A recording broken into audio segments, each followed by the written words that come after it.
Bismillah, Assalamualaikum warahmatullahi wabarakatuh. Alhamdulillah wassalatu wassalamu ala rasulillah wa ala alihi wa ashabihi wa man tabi'ahum bi ihsan ila yaumil din, amma ba'd. Para santri sekalian, hafizakumullah rahimakumullah. Alhamdulillah ya, semoga Allah SWT senantiasa memberikan kita kesehatan dan juga keberkahan ilmu dan amal. Kita lanjut belajar tentang ilmu pengetahuan sosial. Kita masuk ke pertemuan ketiga ya, untuk kelas 8. Baik, kita akan masuk di materi interaksi antar negara di ASEAN bagian 1 sampai 4. Ya. Interaksi antar negara ASEAN ya. Negara ASEAN ini negara-negara yang ada di Asia Tenggara itu tidak bisa hidup sendiri. Ya, sama-sama punya kepentingan yang sama. Nah, baik itu dari sumber daya alam atau sumber daya manusianya, mereka saling membutuhkan ya. Dan juga kedekatan-kedekatan yang lain. Sehingga negara-negara antar Asia Tenggara, negara-negara ASEAN itu saling bekerja sama. Yang pertama, bentuk kerjasamanya adalah bilateral. Bilateral ini kerjasama antar dua negara, misal Indonesia sama Malaysia aja, atau Indonesia sama Vietnam, gitu ya. Kemudian regional itu kerjasama antar negara dalam satu kawasan, jadi beberapa negara. Seperti contohnya ya ASEAN ini. ASEAN ini kan ada 10 atau 11 negara yang ikut. Itu regional. Ini ya, lihat ya di sini di gambar yang ini paling kiri. Ini adalah pas pertemuan ASEAN. Ya, pertemuan ASEAN, negara-negara di kawasan Asia Tenggara. Sedangkan ini adalah hubungan bilateral antara Indonesia dengan Saudi. Ini ada Raja Salman ya. Ini termasuk bilateral, kerjasama bilateral. Nah, yang paling kanan ini PBB ya, Member of Security Council. Ya, Perserikatan Bangsa-Bangsa. Indonesia termasuk di dalamnya juga. Nah, di dunia internasional Indonesia masuk ke PBB. Nah, adapun faktor pendorong dari kerjasama ini, kenapa harus ada kerjasama ini? Apa yang mendorongnya? Yang pertama adalah karena adanya kesamaan dan juga ya kesamaan. Yang pertama tuh SDM-nya ya kurang lebih sama. Kemudian ada kesamaan sumber daya alam juga, dan kesamaan dari letak geografisnya.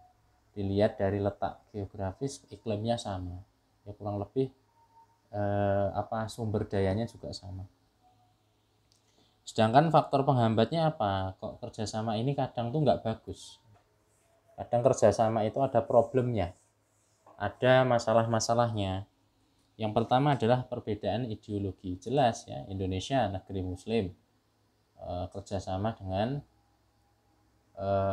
Myanmar ya, yang etnis Buddha di sana, dan ya beberapa terakhir etnis Muslim ada konflik di situ ya. Ya ini kan kadang ada perbedaan ideologi.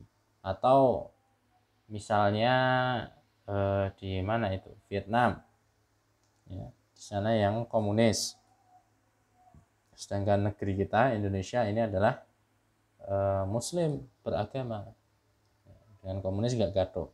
Itu perbedaan ideologi. Ada juga konflik peperangan. Terkadang satu negara antar negara perang. Ada juga karena kebijakan protektif negara. Masing-masing negara tuh punya kebijakan untuk melindungi negaranya, terutama untuk urusan perbatasan wilayah. Kemudian juga ada kepentingan negara. Lanjut. Sejarah lahirnya kerjasama ASEAN ini ya sejarahnya. Karena perasaan dulu tuh pernah dijajah oleh negara Asia Barat. Semua negara di Asia Tenggara itu semuanya pernah dijajah kecuali Thailand. Nah, hal itu yang mendasari awal terbentuknya ASEAN ini. Kenapa? Karena Asia Tenggara ini kan negaranya negara berkembang semua ini, negara berkembang, belum negara maju. Ya, negara yang masih menata kenegaraannya ya. Entah dari segi apa ya, politik, ekonomi, budaya masih ditata biar rapi, biar maju. Nah kalau nggak kerjasama nanti susah ke depannya ya, akan dilahap sama negara-negara maju itu. Awalnya itu dulu hanya 5 negara ya, ada Indonesia, Malaysia, Thailand, Singapura, dan Filipina. Kemudian berangsur-angsur semakin tambah tahun terbentuknya ASEAN dan negara-negara yang lain mulai masuk. Association of Southeast Asian Nations, ASEAN.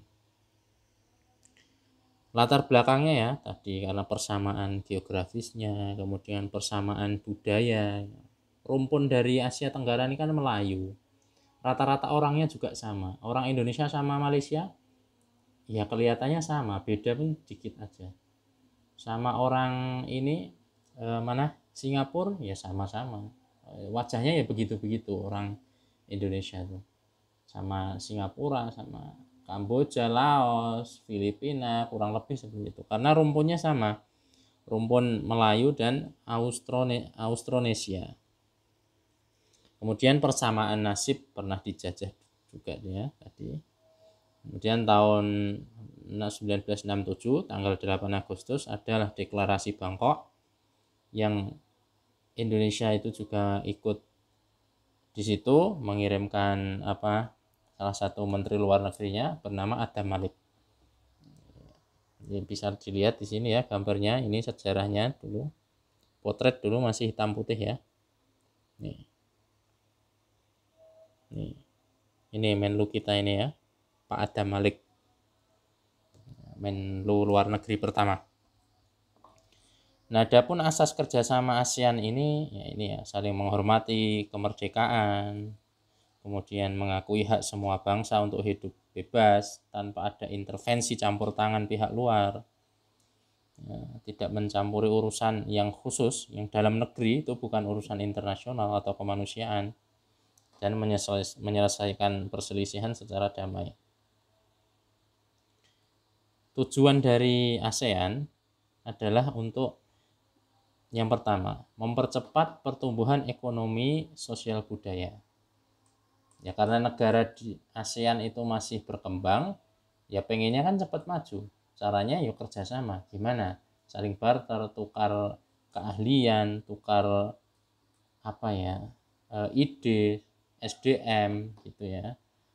Tukar ini juga barang, saling support agar segera menjadi negara maju. Yang kedua, meningkatkan keamanan dan stabilitas nasional agar tidak terjadi gesekan-gesekan yang akhirnya nanti bisa mencetus perang. Nah, nomor 3 adalah meningkatkan kerjasama dan memecahkan masalah dalam segala aspek. Ya. Ada masalah, pecahkan bersama. Kemudian nomor 4 adalah saling bantu dalam SDM bidang pendidikan, teknik profesi, dan administrasi. Nah, ini yang penting.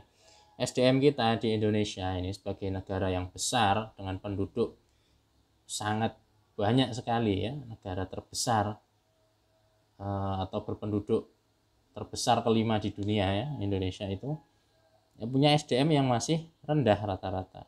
Jadi kita butuh SDM yang bisa mengelola sumber daya alam kita ini biar nggak mubazir, biar nggak dipakai sama cukong-cukong aja itu, sama yang nakal-nakal itu. Orang pinter yang nakal-nakal itu mereka mengeruk SDA kita, sumber daya alam kita, kemudian untuk kepentingan pribadi.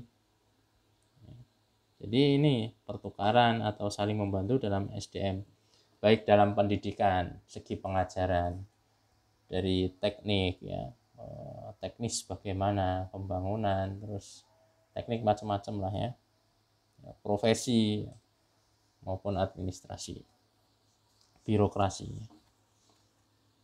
Bekerja sama dalam pendayagunaan pertanian. Ya, rata-rata negara ASEAN kan agraris. Pertanian harusnya maju ya, dimajukan.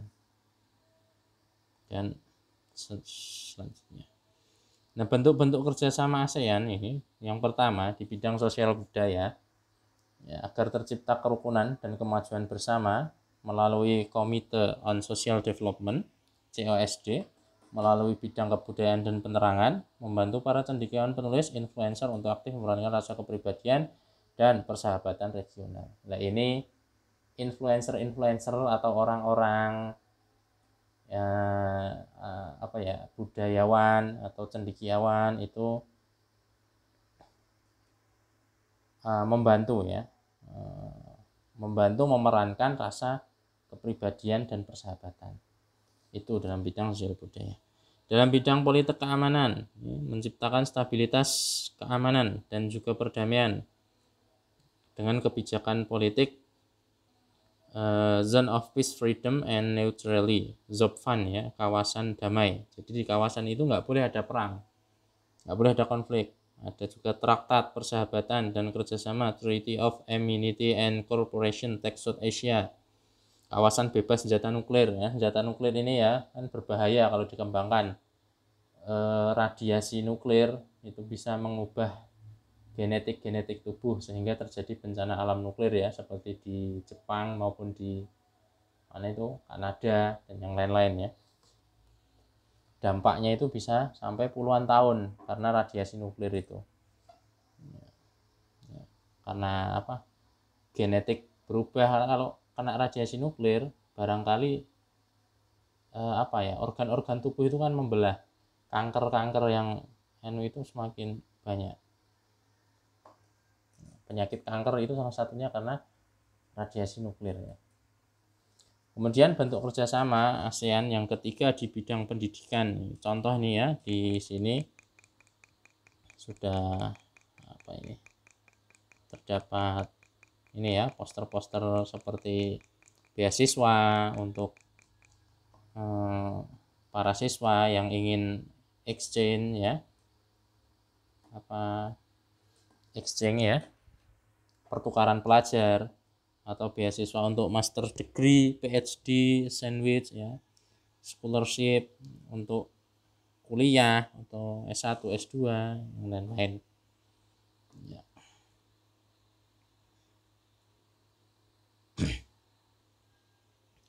Kemudian pengaruh kerjasama ASEAN ya, yang pertama di bidang ekonomi. Di ekonomi itu ASEAN punya MEA ya, Masyarakat Ekonomi ASEAN. Itu untuk apa? Jadi kalau negara sesama Asia Tenggara itu mau jual beli, masuk pelabuhan itu nggak usah pakai cukai. Kalau pakai cukai kan nanti nambah pajak ya. Kita misalnya jual produk A, kita masukkan ke Malaysia. Di Malaysia nanti produknya kena cukai, kena pajak di bea cukai. Ya kita kan harus ngeluarin uang lagi. Nah ini untuk MEA, khusus MEA nggak usah, biar ekonomi itu lancar muter gitu. Ini ya, contoh ini ya, di gambar sini ada 4 pilar dari MEA. Tujuannya adalah ASEAN itu bisa jadi pasar dan basis produksi tunggal. Jadi bisa jadi pasar, negaranya kan gede nih Asia Tenggara. Salah satu bagian negara yang besar gitu, negara-negara kawasan yang besar bisa jadi pasar dan juga produksi tunggal. Nah, ada beberapa produksi yang hanya bisa dilakukan di kawasan Asia Tenggara, yaitu digencarkan. Kemudian nomor 2 adalah nih, kawasan dengan pembangunan ekonomi yang merata. Apalagi negara Indonesia kepulauan ya, kita masih terpusat di Jawa ya, sekitar 50% penduduk dan juga industri itu ada di Jawa. Kita harus bisa meratakan itu ya tugasnya pemerintah dan kita selaku rakyat Indonesia barangkali nanti punya ide, punya keahlian. Kemudian kawasan yang terintegrasi dengan ekonomi global. Ya, jadi kita sudah produknya tuh bagus, standarnya internasional, menjualnya pun gampang untuk pasar internasional. Kita bersaing dengan negara-negara benua Eropa, Amerika, Afrika, dan yang lain. Kemudian menjadi kawasan ekonomi yang berdaya saing tinggi. Ini yang terakhir. Yang paling akhir adalah menjadikan ekonomi yang berdaya saing, gitu. Kontinu istiqomah. Untuk kehidupan sosial ya, karena manusia itu dinamis, berubah-ubah dan beragam suku bangsa, melalui program kemanusiaan dan saling menjaga hak kemanusiaan. Nah, pengaruh dari kerjasama ASEAN yang lain di bidang budaya, kebudayaan ya, ini salah satunya lewat festival budaya ini. Festival budaya, saling mengenalkan diri dengan festival. Atau ini di bidang pendidikan ya. Ini budaya ya ini. Kemudian yang kelima atau yang selanjutnya adalah di bidang pendidikan. Pendidikan ini modal utama untuk negara maju dan besar. Negara Jepang dulu pas Perang Dunia Kedua, mereka kan kalah nih dari sekutu, dari Amerika. Kalah, dibom 2 kota Jepang yang saat itu menjadi pusat industri dan yang pusat perdagangan. Kalau kita ya istilahnya kalau Jakarta itu dibom. Jakarta sama Surabaya dibom. Wah, kan macet itu jalur perdagangan, industri semuanya. Nah, setelah itu, setelah kalah, porak-poranda seperti itu, Jepang itu menjadikan masyarakatnya itu berpendidikan dulu. Jadi ekonomi itu sambil jalan. Namun masyarakat itu diajari pendidikan atau digembleng pendidikan yang benar. Semuanya berpendidikan. Semuanya dibiasakan dengan hal-hal yang terdidik. Jadi sampai sekarang Jepang merupakan satu-satunya atau salah satu negara Asia yang menjadi negara maju. Negara pertama yang menjadi negara maju di Asia. Ya ada yang lain ya, Singapura sudah maju, Korea juga sudah maju. Tapi Jepang ini menjadi negara yang tercepat dia dalam maju. Ini dari segi keduniaan ya. Karena itu tadi, ya kalau kita sih Muslim ya harus kuat ya. Al-mu'minu qawi yuhibbullah dibandingkan dengan mukmin yang dhaif. Ya mukmin yang kuat itu lebih disukai sama Allah daripada mukmin yang lemah. Kuat dalam apa saja. Ya. Terutama dalam masalah kenegaraan ya kita kuat. Mereka yang enggak beragama saja bisa, apalagi kita ya gitu, mikirnya gitu. Menjadi orang yang bermanfaat buat nusa bangsa, agama tentunya. Dan pengaruh politik ini kerap terjadi ya. Kadang ada gesekan-gesekan terutama di batas wilayah. Seperti contohnya dulu nih ya tentang Ambalat ini ya. Di gambar nih yang kiri. Ini dulu kan rame. Ini rame antar pemerintah Malaysia dan Indonesia. Ini masuk teori yang mana nih? Masuk Indonesia apa Malaysia? Gitu. Terus ada juga ini ya. Ini pengungsi-pengungsi dari Rohingya. Imigran-imigran mereka nggak betah di negaranya, mungkin terusir dari pemerintah. Kemudian mereka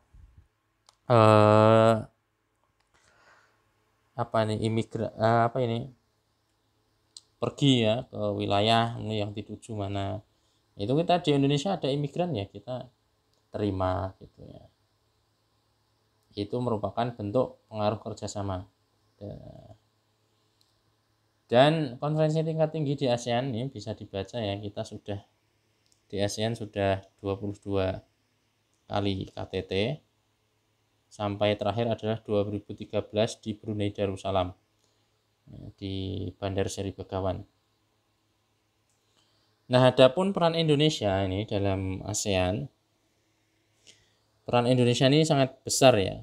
Dan pada masa Orde Baru dipimpin Presiden Soeharto itu Indonesia dianggap sebagai pemimpin ASEAN karena kebijakannya selalu dilihat gitu. Kalau Indonesia begini, ASEAN ya begini gitu.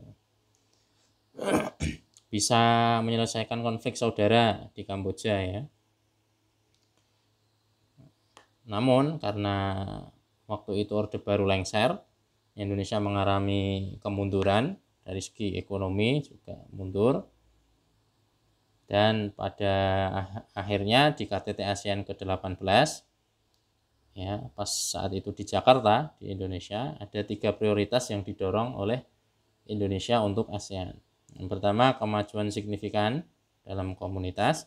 Yang kedua, pemeliharaan kawasan dan kondisi Asia Pasifik yang aman dan stabil. Karena dulu muncul konflik banyak, jadi distabilkan dulu. Kemudian visi misi ASEAN 10 tahun mendatang. Jadi ASEAN tuh kalau bisa punya program 10 tahun mendatang gitu. Ya, selesai. Tugasnya adalah tugas kognitif halaman 28. Silahkan dikerjakan. Nggak usah dikumpulkan, ditulis saja di buku, dikumpulkan pas tatap muka ya. Semua dari tugas dari awal. Terima kasih atas perhatiannya. Jazakumullah khairan katsiran wa barakallahu fikum. Aku qouli hadza. Kalau ada yang kurang paham silahkan ditanyakan. Subhanakallahumma wa bihamdika asyhadu an la ilaha illa anta astaghfiruka wa atubu ilaik. Wassalamualaikum warahmatullahi wabarakatuh.